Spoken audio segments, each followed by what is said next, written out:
Salut tout le monde. Aujourd'hui, on va parler d'un sujet qui me passionne, les arbres dans le jardin.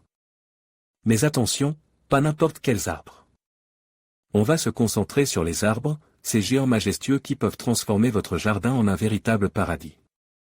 On va voir ensemble où les planter, comment les choisir en fonction de l'espace disponible et de vos envies, et surtout, on va démystifier quelques idées reçues sur les arbres dans le jardin. Alors, si vous avez envie de créer un petit coin de nature chez vous, restez avec moi.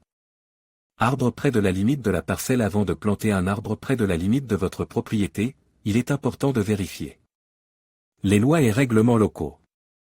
Il existe souvent des restrictions quant à la distance minimale à laquelle un arbre peut être planté de la limite de propriété. Voici quelques éléments à prendre en compte lors de la plantation d'un arbre près de la limite de la parcelle: la hauteur et la largeur de l'arbre à maturité. Assurez-vous que l'arbre ne deviendra pas trop grand ou trop large pour l'espace disponible, et qu'il ne gênera pas les voisins.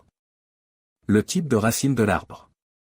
Certaines espèces d'arbres ont des racines qui peuvent s'étendre sur de longues distances, ce qui peut endommager les fondations des bâtiments ou les conduites d'eau souterraines. L'ombre que l'arbre projettera. Tenez compte de l'ombre que l'arbre projettera sur votre propriété et sur celle de vos voisins. La vue que l'arbre bloquera. Assurez-vous que l'arbre ne bloquera pas la vue de vos fenêtres ou de celle de vos voisins. Arbre près de la maison. Lors de la plantation d'un arbre près de votre maison, il est important de tenir compte de la taille de l'arbre à maturité et de la distance entre l'arbre et la maison. Voici quelques éléments à prendre en compte lors de la plantation d'un arbre près de la maison: la hauteur et la largeur de l'arbre à maturité. Assurez-vous que l'arbre ne deviendra pas trop grand ou trop large pour l'espace disponible, et qu'il ne touchera pas la maison. Le type de racines de l'arbre. Certaines espèces d'arbres ont des racines qui peuvent endommager les fondations des bâtiments. L'ombre que l'arbre projettera. Tenez compte de l'ombre que l'arbre projettera sur votre maison. La vue que l'arbre bloquera. Assurez-vous que l'arbre ne bloquera pas la vue de vos fenêtres. En conclusion, il est important de bien réfléchir à l'endroit où vous plantez un arbre dans votre jardin.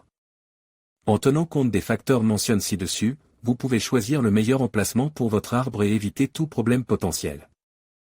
Arbre près de l'étang. Un arbre près d'un étang peut être un ajout magnifique à votre jardin, mais il est important de choisir le bon arbre et de le planter au bon endroit.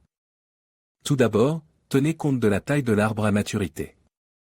Vous ne voulez pas d'un arbre qui finira par ombrager complètement votre étang. Choisissez plutôt un arbre de petite ou moyenne taille, comme un saule pleureur ou un érable japonais. Ensuite, pensez aux racines de l'arbre.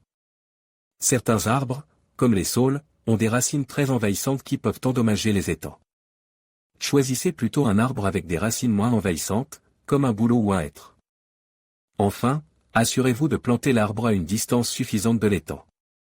Cela permettra d'éviter que les racines de l'arbre n'endommagent le revêtement de l'étang et que les feuilles ne tombent dans l'eau et ne la polluent. Une distance d'au moins 2 mètres est généralement recommandée.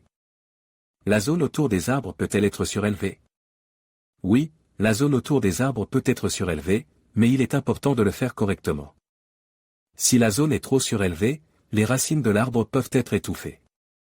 Si elle n'est pas assez surélevée, l'eau peut s'accumuler autour des racines et les faire pourrir. La meilleure façon de surlever la zone autour des arbres est de créer un monticule de terre autour de la base de l'arbre. Le monticule doit être d'environ 30 cm de haut et d'un diamètre d'environ 1,5 m. Cela permettra d'assurer un bon drainage et d'empêcher les racines de l'arbre d'être étouffées. Vous pouvez également ajouter du paillis autour de la base de l'arbre pour aider à retenir l'humidité et à protéger les racines. Le paillis doit être d'environ 5 cm d'épaisseur et ne doit pas toucher le tronc de l'arbre. En suivant ces conseils, vous pouvez vous assurer que vos arbres prospéreront dans votre jardin.